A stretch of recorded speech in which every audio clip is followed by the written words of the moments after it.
যে মঞ্চে দাঁড়িয়ে প্রাক্তন মুখ্যমন্ত্রী, নাম করেই বলছি, মাননীয়া মমতা ব্যানার্জি, তিনি যখন ওই ভুল ভাল গান করছেন, মানে গানের এবিসিডি জানেন না, কেউ তো গাইতে ওনাকে দোহাই দিয়েছিল না বাংলার মানুষ, হাস্যকর ভাবে গানগুলোকে বিকৃত করছিলেন, বেসুরো, বেতাল, মানে মানে কোনো শ্রুতিমধুর ব্যাপার ছিল না। ইন্দ্রনীল সেন কিন্তু তাকে ক্ল্যাপস দিতেন। কি গেয়েছেন দিদি, আহা! আবুল বাসার তো বলেই বসলেন যে এনার গান নাকি মমতা যখন থাকবে না বাংলার মানুষ মমতার গান শুনবেন। মানে চাটুকারিতার, চটি চাটার একটা লিমিট হয়, এরা প্রত্যেকের লিমিট ছাড়িয়ে গেছিল, প্রত্যেকে।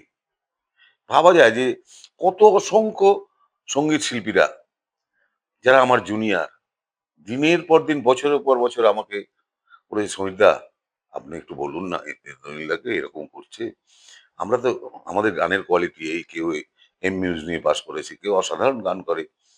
আমাদের প্রচুর বন্ধু বান্ধব, ছোট ভাই বোনেরা দিনের পর দিন অভিযোগ করেছে, কিন্তু এবং ইন্দ্রনীল সেনের কাছে দরবার করেছে, কিন্তু ওই মৌরুসি পাট্টা চালিয়ে গেছে।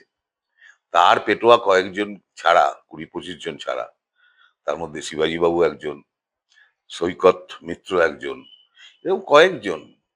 মানে সৈকত মিত্র তো আবার বিপ্লবী হয়ে গেলেন লাস্টে দেখলাম, যে বাংলার হয়ে কথা বলতে, বাংলা বাঙালি মহিলাকেই সবাই চায়, মঞ্চে মঞ্চে ঘুরে বেড়াচ্ছেন। কোথায় ভালো কাজে তো আমি দেখিনি ওনাদের, দেখিনি তো এই শিবাজী বাবুকে, সৈকত মিত্রকে, ইভেন ইন্দ্রনীলকেও। দিনের পর দিন যখন অত্যাচার হয়েছে, মহিলারা ধর্ষিতা হয়েছেন, পুরুষদের মেরে ভাসিয়ে দেওয়া হয়েছে, সন্দেশখালি হয়েছে, মানে কত বলবো, হাঁসখালি হয়েছে, এদেরকে তো রাস্তায় নামতে দেখিনি, এদেরকে তো দেখিনি তারা সরকারের এই ভুলটাকে ধরিয়ে দিতে যে এগুলো অন্যায় হচ্ছে। এরা এদের এদের এই সমস্ত কারণেই সরকারের পতন।